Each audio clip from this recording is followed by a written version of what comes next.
महाराष्ट्र की राजनीतिक सियासत के बीच उद्धव ठाकरे ने इस्तीफा दिया, लेकिन उससे पहले भी तमाम खबरें ऐसी थीं कि उद्धव ठाकरे 2 से 3 बार मन बना चुके थे इस्तीफा देने का, लेकिन शरद पवार उनको रोकते नजर आए थे।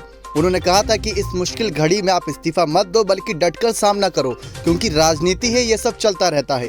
लेकिन इन सब चीज़ों से हटकर जब शिंदे गुट बगावत करता नजर आया और इस बगावत के फैसले के बाद यहाँ पर शरद पवार ने यह ऐलान कर दिया था कि हम एकनाथ शिंदे को सीएम बनाने के लिए तैयार हैं। लेकिन शिंदे गुट के प्रवक्ता बार बार यही कह रहे थे कि भाजपा और शिवसेना गठबंधन सरकार चाहिए, ना कि शिवसेना और एमवीए का जो गठबंधन है एक तरीके से वो नहीं चाहिए।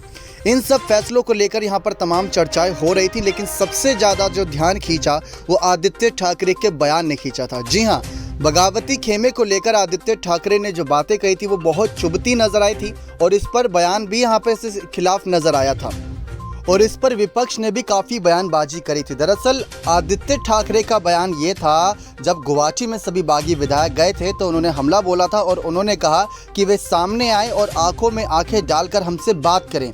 यह राजनीति नहीं, सर्कस बन गया है। ये बागी नहीं, भगोड़े हैं जो भाग कर जाते हैं, वे कभी नहीं जीतते। ये बातें करते नजर आए थे आदित्य ठाकरे। वहीं उन्होंने कहा कि कुछ विधायक हमारे साथ भी है जो वापस आना चाहते हैं, उनका स्वागत है। लेकिन दूसरी तरफ जब फ्लोर टेस्ट हुआ तो उस दिन पोल खुलती नजर आई। तो एक तरफ आदित्य ठाकरे का इतना ज़्यादा हमला होता नजर आया बागी विधायकों पर, तो दूसरी तरफ शरद पवार एकनाथ शिंदे को मुख्यमंत्री बनाने का ऐलान कर रहे थे। जहां शरद पवार संग उद्धव ठाकरे बिल्कुल शांत स्वभाव से कई फैसले ले रहे थे, तो दूसरी तरफ आदित्य ठाकरे, संजय राउत बहुत तीखे बयान दे रहे थे।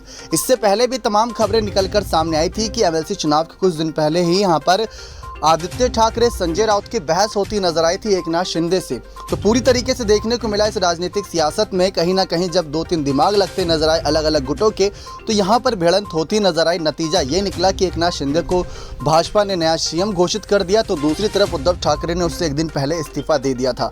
आदित्य ठाकरे के मंत्री पद पर भी कई सवाल खड़े हुए।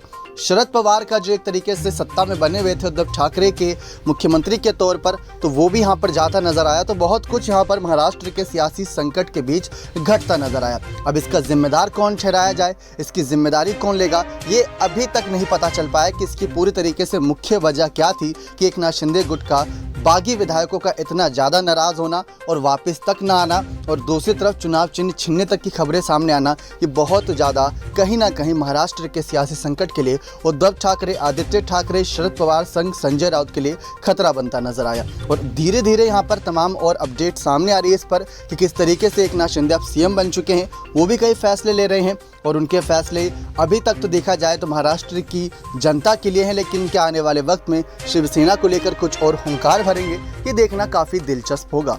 नेक्स्ट 9 न्यूज़ रूम की रिपोर्ट।